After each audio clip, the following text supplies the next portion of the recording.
Pemirsa, kita lanjutkan perbincangan amnesti pajak untuk siapa, dan saat ini sudah bergabung bersama kami Direktur Peraturan Perpajakan 2 John Liberty Hutagao. Selamat sore Pak John. Selamat sore Bu Tasya. Iya Pak John, kalau kita ingin tahu sebenarnya apa yang sudah diketahui oleh pemerintah, berapa sih sebenarnya persisnya dana yang ada di luar negeri yang kemudian disasar akan menjadi target dari tax amnesty dan dibawa ke Indonesia? Ya, terima kasih.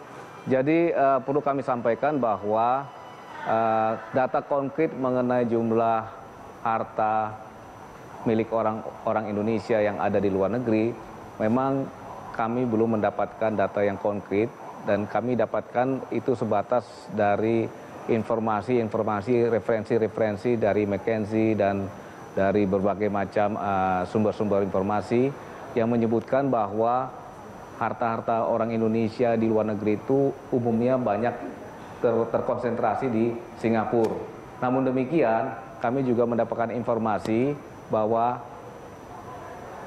harta-harta itu juga ada di Hong Kong, di Macau, Switzerland, dan juga di tempat-tempat yang kita kenal sebagai jurisdiksi atau tax haven countries.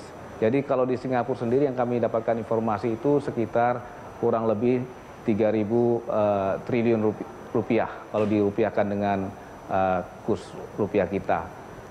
Oke, potensi secara keseluruhan bisa sampai berapa Pak John?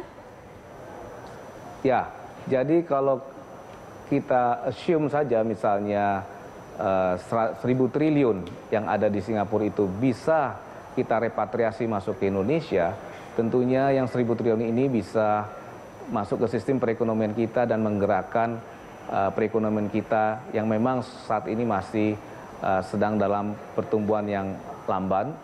Dan kalau misalnya yang 1.000 triliun tadi kita kenakan pungutan kurang lebih 10%, tentu akan bisa memberikan tambahan penerimaan pajak kurang lebih 100 triliun. Itu hitung-hitungan kasarnya, maksimal bisa sampai 100 triliun begitu kasar. Ya Pak? Iya, itu kita assume hanya 1.000 triliun aja yang masuk dari Singapura, itu kita bisa dapat kurang lebih 100 triliun. Oke, saya beralih dulu ke Pak Justinus. Pak Justinus, apakah kemudian sesederhana itu kalau kita mungkin berkaca pada pengalaman luar negeri atau pengalaman bagaimana kita sudah menerapkan ini di masa lalu? Ya, memang menurut saya soal angka ini juga butuh kepastian ya. Berapa aset yang ada di luar yang bisa kita repatriasi, itu juga menjadi isu menarik. Karena menurut catatan saya, negara seperti Italia saja di 6 tahun yang lalu melakukan tax amnesty, mereka punya hitungan yang cukup pasti 500 miliar euro aset orang Italia di luar negeri. Yeah. Dan ketika ditawarkan program selama setahun, yang bisa direpatriasi hanya 50 miliar euro, hanya 16%. Dan itu pun sudah dikatakan berhasil. Maka saya kira memang 16% sudah dinyatakan berhasil. Sudah berhasil itu. Maka kalau kita menggunakan benchmark Italia misalnya, katakanlah sekitar 20% yang akan kita tarik, berarti kita harus punya hitungan pasti 4.000 sampai 5.000 triliun itu kira-kira memang berapa jumlah pastinya, dan harus di mapping karena aset di luar negeri ini kan tidak semuanya juga hasil dari pelarian pajak ya, tax shifting. Ada yang merupakan investasi beneran begitu ya, atau perusahaan Indonesia memindahkan holding di Singapura tapi tetap beroperasi di sini, dan sebagian memang orang yang menyimpan uang melalui deposit di Singapura. Jadi memang harus dilakukan mapping. Kalau kemudian kita melihatnya secara umum dan secara positif, ada banyak orang Indonesia yang menaruh uang di luar negeri, kemudian diberlakukanlah kebijakan ini. Kalau melihat motivasinya adalah untuk mendapatkan untung, kira-kira apa yang akan kemudian membuat mereka tertarik untuk kembali menarik dananya dan masuk ke Indonesia? Iya, kalau dari sisi teknis perpajakan kan sebenarnya orang menggeser uang keluar itu ada dua ya. Satu memang dia melakukan tax avoidance. Yang kedua memang dia invest di luar, tapi kalau dia tarik ke Indonesia dalam bentuk dividen dikenai pajak. Lalu itu ditaruh di luar terus. Biasanya itu terjadi di negara maju memang yang disebut control foreign corporation. Nah, kita memang harus melihat secara holistik saya kira, komprehensif. Insentif pajak tidak serta-merta bisa memulangkan uang, walaupun itu penting. Kita butuh insentif non-pajak. Orang menaruh uang di Singapura atau berbisnis via Singapura, Hong Kong, itu kan juga karena bisnis competitiveness. kenyamanan berbisnis, lalu kemudahan dalam fasilitas dan sebagainya. Nah, saya kira itu juga iklim yang harus diciptakan pemerintah bersamaan dengan ide yang akan ditawarkan ini. Jadi jangan sampai nanti kita sudah mengemas satu ide, diterapkan, ternyata tidak efektif karena yang dimaui oleh mereka itu bukan itu. Nah, saya kira itu perlu identifikasi awal yang komprehensif. Oke, baik. Saya kembali lagi ke Pak John. Pak John, kira-kira sudah ada bayangan belum mekanismenya seperti apa, syarat-syaratnya seperti apa nanti dalam pemberlakuan teks amnesti ini? Ya, terima kasih Mbak. Jadi tentunya ruang lingkup dari teks amnesti ini pertama kita memberikan pengampunan pokok pajaknya, sanksi administrasinya, sanksi pidananya, dan juga kita usulkan juga sanksi, bukan hanya sanksi pidana pajak, tapi juga sanksi pidana umum maupun khusus lainnya, kecuali narkoba maupun pidana teroris. Ya. Kemudian yang entitled atau yang berhak untuk mengikuti teks amnesti ini adalah wajib pajak orang pribadi dan juga wajib pajak badan. Dan selanjutnya yang diamnestikan jenis pajaknya tentunya adalah PPH dan PPN, ya. Nah, prosedurnya nantinya kepada mereka kita mintakan untuk mengajukan permohonan tertulis dengan mengisi SPT pengampunan. Tentunya dilampiri dengan harta maupun kewajiban serta harta bersih per 31 Desember 2014. Selain mereka mendapatkan fasilitas pengampunan tadi dalam bentuk pengampunan hukum dan sebagainya, juga kepada mereka data yang mereka sampaikan dalam program amnesti ini itu diperlakukan sebagai confidential dan tidak dapat digunakan untuk tujuan lain kecuali ada pidana teroris maupun pidana narkoba. Jadi kalau kemudian di kemudian hari dia terindikasi terlibat korupsi, namanya pun tidak akan bisa dibuka ya Pak John? Jadi data yang mereka laporkan dalam program amnesti itu diperlakukan confidential, kecuali mereka berhadapan dengan pidana teroris ataupun pidana narkotik atau narkoba. Oke, kalau tidak ada pembedaan kemudian diberlakukan secara bersamaan, bukankah kemudian nanti orang yang sedang melakukan investasi di luar negeri tidak sama akan disamakan saja dengan orang yang melakukan korupsi atau orang yang memang menghindari pajak dan kemudian menaruh uangnya di luar negeri? Ya, jadi itu merupakan package dalam program amnesti yang kita tawarkan, kita usulkan. Ini masih wacana ya, Mbak Tessa. Jadi ini kita masih memerlukan opini, pendapat. Kita mencoba memapping dulu pendapat dari masyarakat, mana yang pro, mana yang cons, ya, sehingga kita bisa kira-kira mengevaluasi kembali mana-mana usulan atau proposal untuk mengenai teks amnesti ini yang perlu kita sempurnakan. Okay. Jadi tujuan kita adalah bagaimana merepatriasi yang ada di luar itu bisa masuk ke dalam untuk menggerakkan perekonomian di Indonesia yang dibutuhkan saat ini. Oke, kalau kemudian pemerintah kira-kira sedang mendata kira-kira pro kontranya seperti apa, paling tidak saat ini kan dari Dirjen Pajak sudah mengetahui kira-kira kontranya apa saja dan kemudian tingkat keberhasilannya berapa, Pak John. Apa kira-kira skema yang akan diberlakukan untuk menutup celah-celah itu? Ya, tentunya kita tetap berdiskusi secara intens dengan lembaga penegak hukum seperti KPK, ya, Polri, Kejaksaan Agung maupun Mahkamah Agung, ya, untuk mendapatkan titik kompromi mana masalah hukum ini dapat diberlakukan untuk program teks amnesti ini. Diskusi ini terus berlanjut juga dengan Komisi 3 DPR.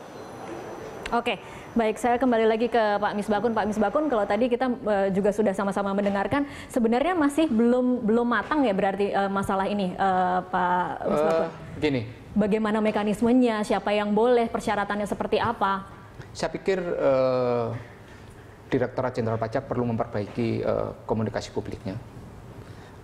Kalau cara berbicara masih seperti Pak John seperti ini, saya yakin teks amnesti tidak akan berjalan dengan baik.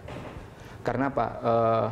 Apa yang salah dari kata-kata Pak John tadi? Enggak, begini, kalau masih belum matang sekali konsep itu, seharusnya jangan di floor dalam sebuah forum media seperti ini. Oke. Pemerintah harus firm. Pemerintah harus firm. Karena apa? Wilayah pemerintah lah memanggil kepolisian, memanggil kejaksaan untuk mensinkronisasi ini. Ini wilayah pemerintah. Kalau berbicara dengan KPK, kelembagaan di tempat yang lain, karena itu kan antar lembaga. Tetapi kalau berbicaranya seperti ini kan akhirnya yang dibaca oleh publik bahwa Direktorat Jenderal Pajak tidak bisa mengamankan keinginan Presiden untuk melakukan tax amnesty. Gitu. Ini yang harus menjadi pertanyaan kita semua. Bayangkan, konsepnya belum siap, sementara Presiden yang menginginkan. Itu. Padahal keinginan Presiden ini, kalau kita sudah bekerja dalam sebuah forum, dalam bidang eksekutif, tugas kita adalah mengamankan Presiden. Oke, Pak John mungkin bisa dijawab. Terus yang kedua adalah mengenai seberapa menarik tax amnesty itu. Iya. Nah, tax amnesty itu seberapa menarik dan seberapa menarik konsep tax amnesty yang ditawarkan oleh pemerintah. Itu seberapa menarik. Lah, inilah yang saya bilang, pertama dari segi tarif.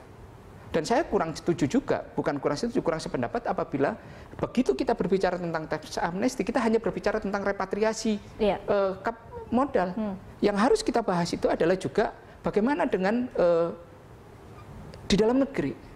Orang harus berbicara tentang equality. Anda berbicara tax amnesty, orang asing Anda kasih, orang yang melakukan penyimpanan di asing, di dalam negeri nggak ada kasih, gimana? Ya.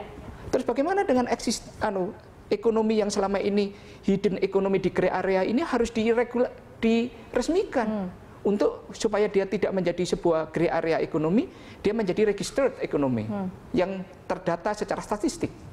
Kemudian bagaimana dengan orang yang punya tagihan yang existing, tagihan di Direktorat Jenderal Pajak? Kalau saya punya konsep yang lebih menarik, karena apa? Semuanya harus kita berangkat dari titik nol. Direktorat Jenderal Pajak ini.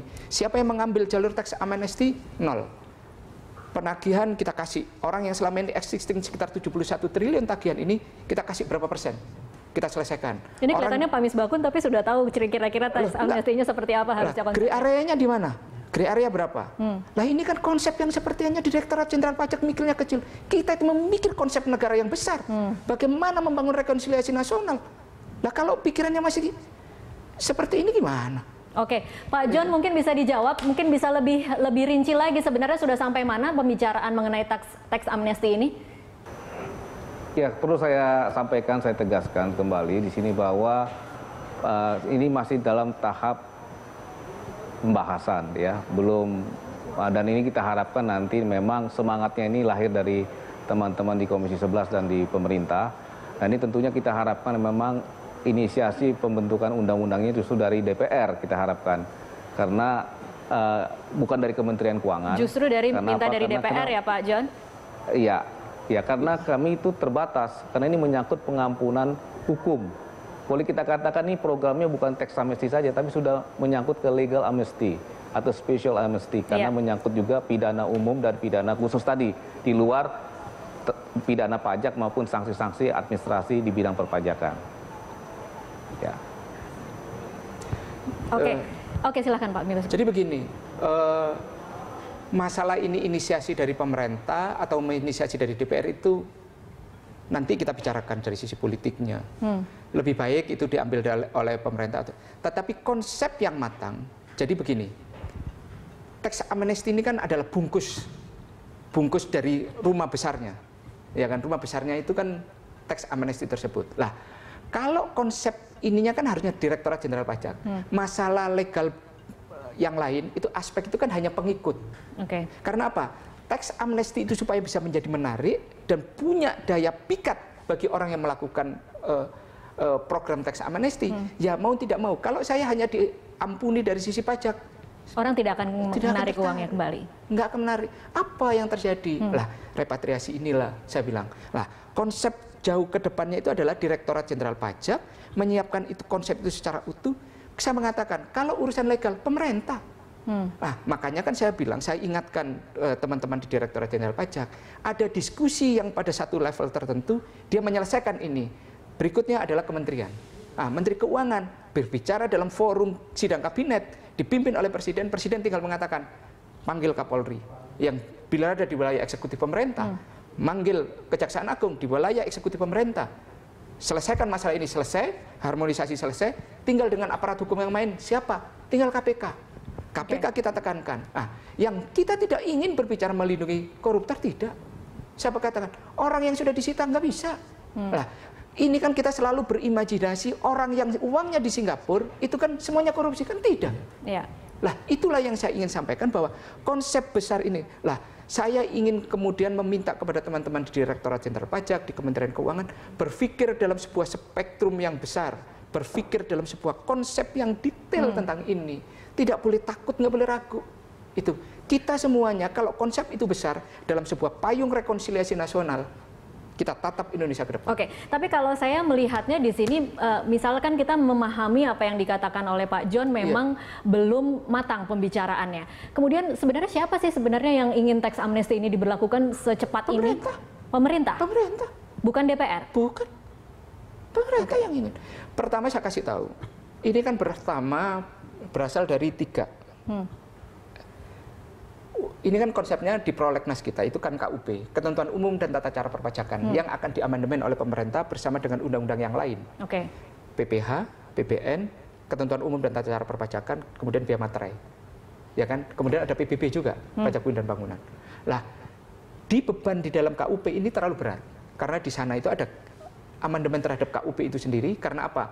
Dalam diskusi kita ingin memasukkan mengenai pemeriksaan dan sebagainya, kemudian penyidikan yang selama ini di dalam level di bawah aturan undang-undang, itu kita naikkan supaya pemeriksaan dan penyidikan pajak itu semuanya dalam payung undang-undang. Oke. Nah, kemudian ada Badan Penerimaan Negara, Badan Penerimaan Perpajakan, dan di samping itu ada mengenai tax amnesty itu sendiri. Satu undang-undang dengan beban 3 topik ini kan terlalu berat. Iya. Nah, revisinya selesai, badannya nggak selesai. Iya. Ini selesai, ini nggak selesai. Akhirnya apa? Pemerintah kemudian mengambil inisiatif untuk dipisahkan. Nah, dipisahkan. Prolegnas mengenai tax amnesty itu datang dari pemerintah. Dari pemerintah. Oke, kita akan lanjutkan di segmen berikutnya. Kita harus potong dulu di kalau sini. kemudian saya bilang, oke, kalau memang mau digeser oleh DPR, kita akan harus bicara. Kalau memang perlu dukungan politik, DPR ini kan wilayah politik. Dan penyelesaian semuanya adalah wilayah politik. Itu loh. Karena apa? Kita harus menyepakati. Isu pemberantasan korupsi itu penting, tetapi bangsa ini harus tidak boleh berhenti hanya untuk mendiskusikan masalah ini. Negara ini harus maju ke depan. Tidak boleh personel kita itu kemudian menjadi personel mundur untuk begitu kita berbicara tentang bagaimana membangun bangsa ini. Ditahan dulu Pak Misbakun, kita masih akan lanjutkan di segmen selanjutnya. Pemirsa tetaplah bersama kami.